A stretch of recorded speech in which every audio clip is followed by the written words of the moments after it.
خواب غفلت میں سوئے ہوئے مومنوں، عیش و عشرت بڑھانے سے کیا فائدہ،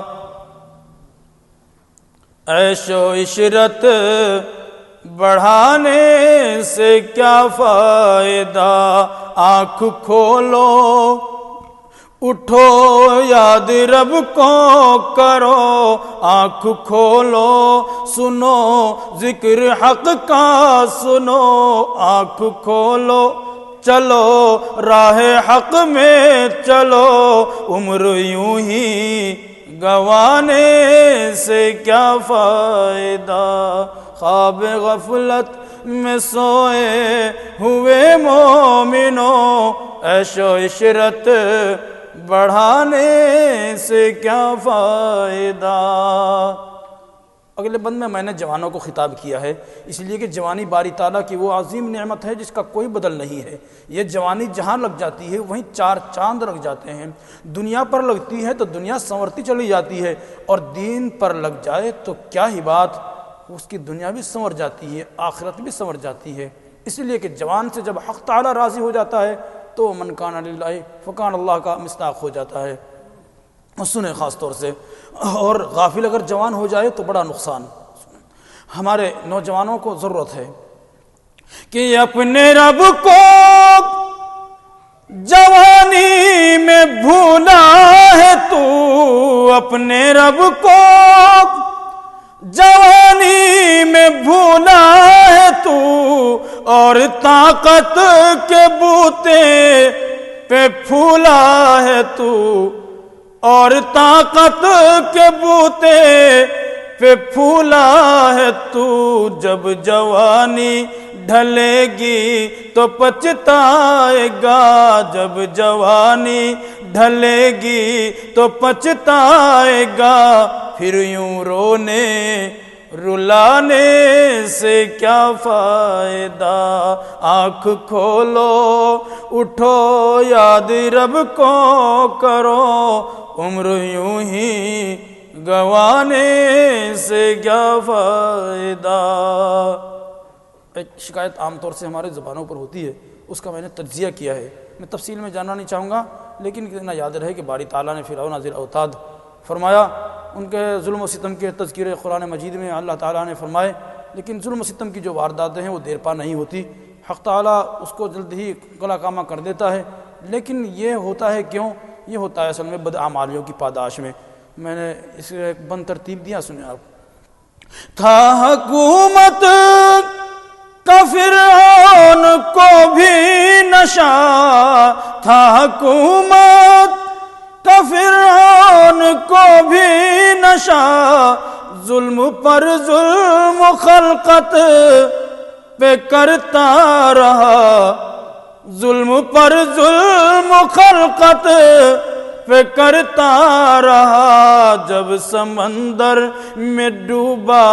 تو کہنے لگا، جب سمندر میں ڈوبا تو کہنے لگا، اس حکومت کے پانے سے کیا فائدہ، آنکھ کھولو اٹھو یاد رب کو کرو، عمر یوں ہی گنوانے سے کیا فائدہ۔ یہ موٹی موٹی مثالیں میں نے جمع کی ہیں۔ شداد کے بارے میں آپ نے سنا ہوگا، تفسیر کبیر میں بھی غالباً سورہ بروج کی مجھے یاد پڑتا ہے کہ وہیں سے میں نے استفادہ کیا ہو کہ شداد نے ایک جنت، خیالی جنت تعمیر کرانے کی سوچی اور تعمیر کرانے کا حکم دیا اپنے دوران حکمرانی میں۔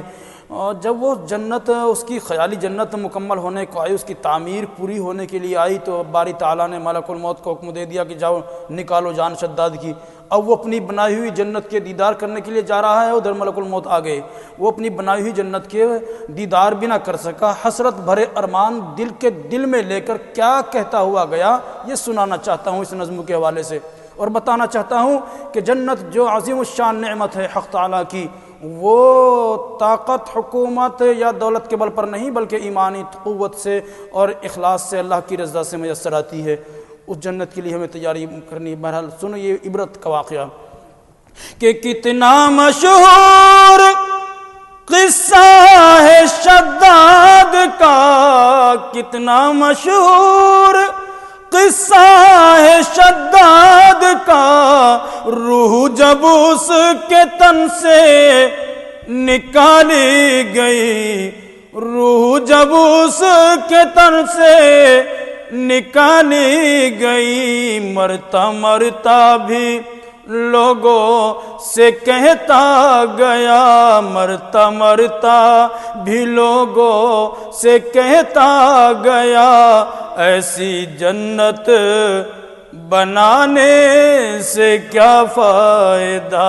آنکھ کھولو اٹھو یاد رب کو کرو، عمر یوں ہی گنوانے سے کیا فائدہ۔ اور یہ بند بھی قابل توجہ ہے، اس لیے کہ ہم سب کے کام کا ہے۔ میں نے اس کو بھی قرآن کریم سے ماخوذ کرنے کی کوشش کی ہے۔ قارون کے بارے میں آپ نے سنا ہوگا کہ موسیٰ علیہ السلام کا خاندانی تھا، اور لیکن تھا نہایت مالدار، اس کے مالداری کے تذکرے قرآن اور حدیث میں موجود ہیں۔ لیکن موسیٰ علیہ السلام نے اس کو نصیحت کی اور بتایا کہ یہ مال جو حق تعالیٰ کی نعمت ہے، اس میں اللہ کے غریب بندوں کا، ناداروں کا، یتیموں بیواؤں اور ضرورت مندوں کا حق ہوتا ہے، تو اس حق کو ادا کر، لیکن اس نے مانی نہیں، اپنی منمانی کی۔ حق تعالیٰ نے اس کے ظلموں کی پاداش میں اور موسیٰ علیہ السلام کی مخالفت کے باعث اس کو زمین میں دھسا دیا، اور وہ دھسا دینے کے ساتھ وہ کیا کہتا ہوا گیا ہے، سنیں آپ خاص طور سے۔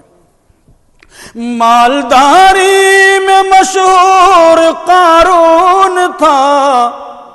مالداری میں